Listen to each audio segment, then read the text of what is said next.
Washington, CNN. President Donald Trump mentioned his presidential pardoning powers and condemned intelligence leaks in a string of tweets Saturday morning, a day after the Washington Post reported that Attorney General Jeff Sessions spoke about the Trump campaign in meetings with the Russian ambassador last year. The Post reported Friday night that Russian ambassador to the U.S. Sergei Kislyak was previously picked up in U.S. intelligence intercepts telling his Russian colleagues that he talked with Sessions twice last year about the campaign. Sessions, who was a campaign advisor at the time of his meetings with Kislyak, has repeatedly denied that he discussed the campaign with any Russians. His office has also denied he ever spoke with Kislyak about campaign interference. In his Saturday morning tweets, the president referenced the fact that he holds presidential pardoning powers, saying, "While all agree the U.S. president has the complete power to pardon, why think of that when only crime so far is leaks against us?" Fake news. The Washington Post reported Thursday that Trump has asked his advisers about his power to pardon aides, family members and even himself in connection with the Justice Department's probe into Russia's efforts to influence last year's election, which is being led by special counsel Robert Mueller. Friday morning, John Dowd, the attorney defending Trump in the Mueller investigation, called the Post story about Trump considering pardons nonsense. The president's lawyers are cooperating with special counsel Robert Mueller on behalf of the president, Dowd added.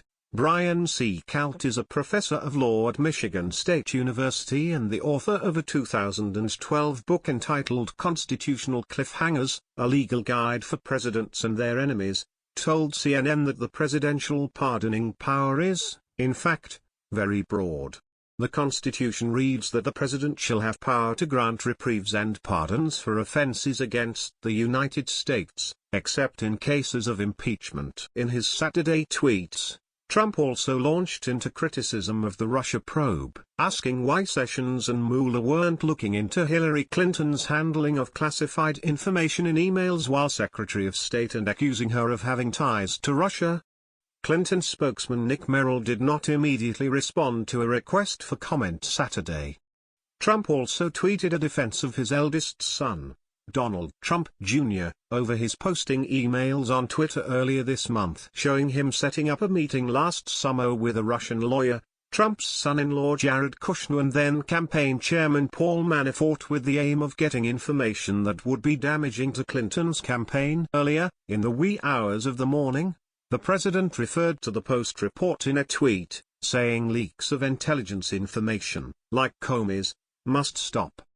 It was an apparent reference to fired FBI Director James Comey's testimony in June that he gave a memo about his interactions with Trump to a friend and Columbia Law School professor, the contents of which the friend, Daniel Richman, shared with the New York Times. Richman, a former federal prosecutor, has told CNN that the memo was not classified. A new intelligence leak from the Amazon Washington Post, this time against AG Jeff Sessions, Trump wrote. These illegal leaks, like Comey's, must stop. Justice Department spokeswoman Sarah Huiska Flores said in a statement to CNN that she could not comment on the Post's report Friday. Obviously I cannot comment on the reliability of what anonymous sources describe in a wholly uncorroborated intelligence intercept that the Washington Post has not seen and that has not been provided to me, she said. But the Attorney General stands by his testimony from just last month before the Senate Intelligence Committee, when he specifically addressed this and said that he never met with or had any conversations with any Russians or any foreign officials concerning any type of interference with any campaign or election.